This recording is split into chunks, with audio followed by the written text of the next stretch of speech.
how much trouble would you want there not to be? It's a weird question, right? Because you want to have something to contend with. You want to have something that forces from you the best that you have. And so you have to have real problems. It's something like that. Would you dispense with all your real, you could just lay down on a bed and have pablum infused into your mouth, you know, if all your problems were solved.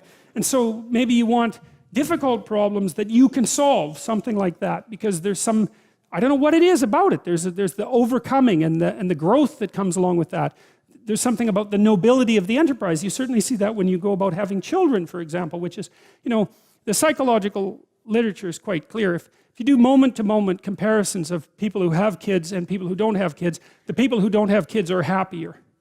And so psychologists who tend to get things wrong even when they make intelligent discoveries like that one, immediately, some of them, jump to the conclusion that because happiness is the goal, that, well, there's something about children that, you know, make you unhappy, and that's not good. It's like, well, wait a second, maybe that's the wrong metric. It's like, of course you're less happy once you have children because you have to worry about them.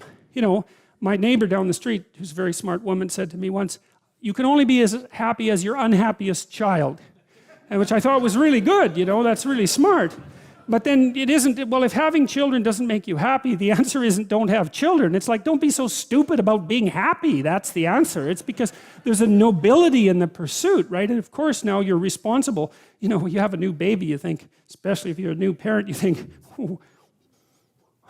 what the hell is this? And what am I going to do with it? You know, it's like, and then you're done for the rest of your life. You never sleep properly again because you're going to be worried about this creature that you have to take care of. But like, what the hell good are you if you're not doing that, or something else equally difficult? Because you just haven't been called out yet, unless you take on a responsibility like that. The idea that life is, you know, that happiness is the purpose of life. It's like, great for happiness, man. If it comes along, you should be thrilled that it's visiting you.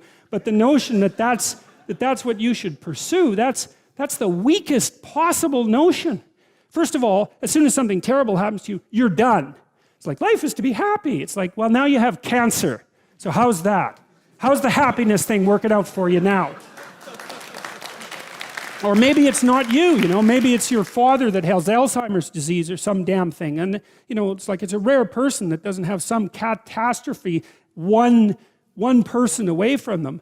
It's like, life is to be happy. That's not right. And we can at least derive that from these stories. That isn't what they say at all. God's perfectly happy in the stories to grant the people with whom he forms a covenant happiness and prosperity, but there's never a word that that's the purpose. The rule is, aim high and get your bloody act together. That's the rule, and establish this contractual covenant with the ultimate ideal, and that will see you through the catastrophes. And that's a much more mature way of looking at life, as far as I'm concerned, because all you have to do is have your eyes half open, and you see that the fundamental reality of life is tragedy and suffering. That's inescapable.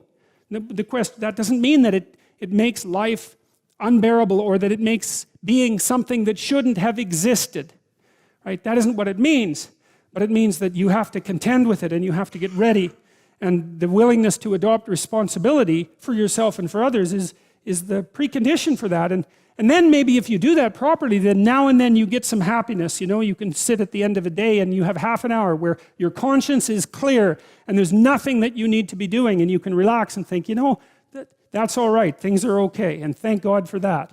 And that's maybe where you get your happiness. So, yeah, that's something. That's growing up, man, obviously. And to not know that, and to not be taught that. Like, everyone should be taught that. It's so obvious.